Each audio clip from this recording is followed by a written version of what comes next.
Top of the day for October 22nd, 2020, and we start out with Purdue Pharma having some kind of investigation has been going on behind the scenes. So it was disclosed today that they will be sued and fined over $8 billion. They don't have it. So the Department of Justice is actually dissolving that company. They are the makers of OxyContin, which is, you've probably heard of it, and it is a very potent opioid. And it's been abused, widely abused. So there's some sort of federal criminal charges on this regarding that, and they have to close the company. When I heard that, and then also heard about Goldman Sachs getting in some trouble, what it reminded me of actually was in December, Donald Trump issued an executive order that protected people against serious human rights abuse and corruption. I actually think I should do a separate episode talking about this and going through some of the points, because when you start picking it apart, you can see how very far-reaching this is and how many companies this could actually affect. So essentially anyone involved in this, just the short story is, they're going to have to return all their assets, surrender their assets, property, their money, whether it's in the country or not.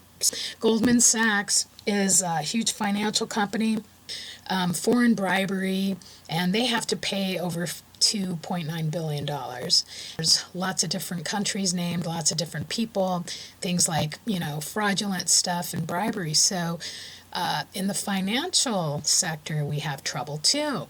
People who were thinking nothing was really happening behind the scenes, that justice has been slow. In fact, with this information coming out today, obviously indicates something is going on behind the scenes. Something is being done. I suspect that this is just the beginning and that more is coming out. The fine amounts are relatively low, and the prison sentences might not be rolling out yet, but I suspect that this is just the beginning, and probably we will be seeing more of this trending soon.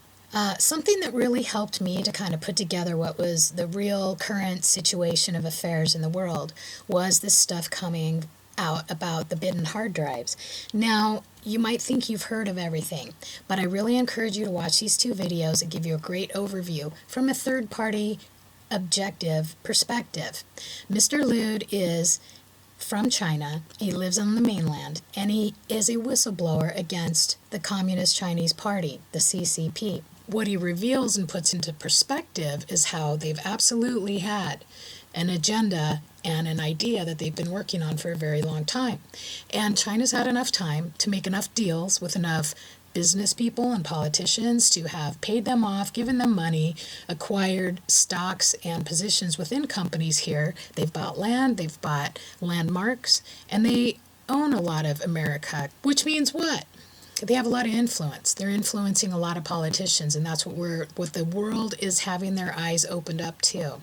And according to Mr. Lude, what the vision for the CCP is ultimately enslaving the world.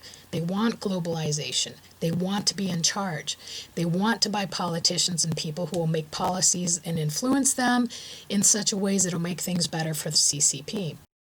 And that's where the biddens come in, is they've been caught accepting money from China and other countries, doing deals with them, and essentially selling off our freedom in the future should Joe ever become our president. The rest of the world is watching the United States right now. If we get taken down, that means everyone else is soon to follow. So Joe was essentially saying, yeah, I'll take your money and I'll make policies how you want in the United States, and how many politicians they own. There's lots of them. So even my state, my governor has ended up on a list that says that he is getting paychecks from China. So it has been said right now that if your policymakers are the ones who are pushing for masks and mandates and saying things like vaccinations are very important before we can get back to a new normal, you can pretty much bet that they've been bribed, blackmailed, or they are part of this group that wants to take down America. That's the bottom line. So this will become very apparent to you. And then other deeper, darker things that are sinister and that the family is involved in. But you will soon realize as well that this is rampant this goes on and has been going on in politics for a very long time, and it's much bigger and much more prevalent than most people would believe. So that's what's going on. So I encourage you to check out both of these videos. I do recall President Trump saying that China was the big enemy that's been kind of silent in the background, that we didn't realize it was as big as it was. And now there's only 5 corporations that really run, 5 or 6, that really run all the media and the news and the entertainment in the United States. And China's behind them all now. So it makes sense to me as well. All this recent censorship, why everything's getting shut down. And from this lens, when you're watching television, especially the news, and all the things they're saying, ask yourself, if I was a communist and I'm trying to take over a country, is this what I'd want to make that country believe? Listen, whoever controls the media is controlling the public opinion and their beliefs. So you can be lied to all day long by the media and all the stories coming out in newspapers and television, and it not be true, and you're believing something that is actually leading you down a road to enslavement. So when we're watching the news and everything that we're taking in, especially from the television right now, especially from mainstream media, that's why censorship is happening so much right now. So just be a little more aware of some of the stories coming out, and know that they're going to make you hate the things that are going to stop them from being successful. So keep that in mind going forward. So thank you for watching, and I will try to have another update tomorrow if we have any great news or more information to put together. Have a great evening.